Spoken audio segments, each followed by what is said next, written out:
10 ways to spot a covert narcissist. Now, the caveat to this is that the reason that covert narcissists are so dangerous is because of how long it can take before you actually realize what you're dealing with. They are insidious, they tend to move slowly, and are better at pretending to have empathy, pretending to be that good person or that nice guy or girl. And if you're new here, I'm a narcissistic abuse educator and a narcissistic relationship recovery coach. Make sure you hit follow. You can book a session with me through the link in my bio. And also jump across to Instagram and follow me there, Claire_Auden_. Number 1, they're always the victim. They always have a sob story. Their boss hates them, their family hates them, they have childhood trauma, all of their exes were crazy, and they may state this overtly or covertly. Number 2, they have this undercurrent of conceitedness, subtle arrogance, subtle ego. It's not overt and over the top like with a grandiose narcissist, but it's just this undercurrent that you pick up.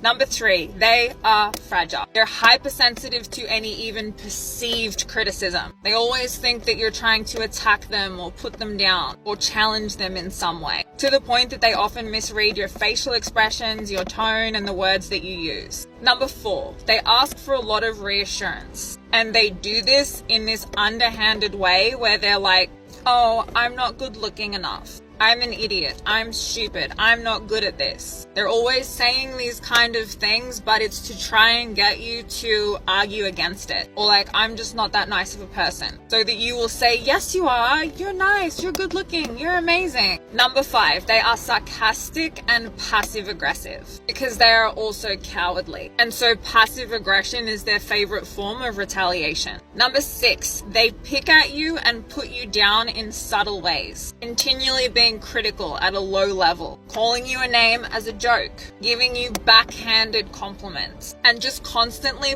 putting you down in these little ways, criticizing every little thing that you do. Nothing's ever good enough. And they often do this early on in a relationship or dating situation to test the boundaries and see where your walls are going to come up and where they can just step right over them. It starts small and it builds. Number 7, there is the presence of the narcissistic relationship cycle. Idealization, where they put you on a pedestal and build you up and tell you that you're so amazing. Devaluation, where they start picking at you, putting you down, nothing is ever good enough. They withdraw all love, affection, attention, and sex. And then the discard, where they discard you like a piece of trash and like you and the relationship meant nothing. Often, but not always, followed by a hoover, re-enter the cycle. Number 8, they are 2 completely different people depending on whether they're at home alone with you or out in public.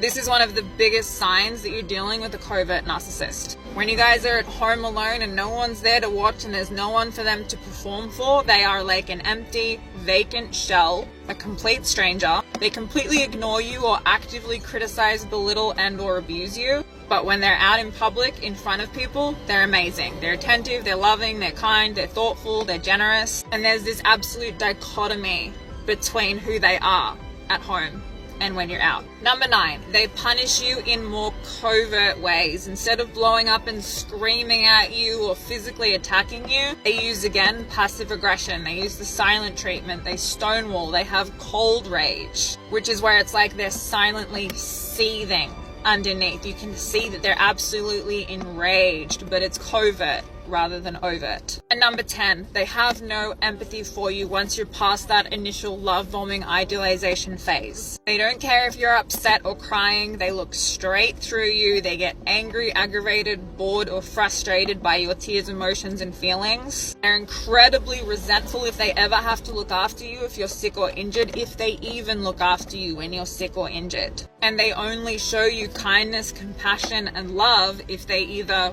want or need something from you, or if it's in front of other people where they're performing to try and look like an amazing partner or parent or person in general. Let me know in the comments how many of these you've experienced and any other signs that you're dealing with a covert narcissist. Obviously a lot more than 10, so drop them in the comments.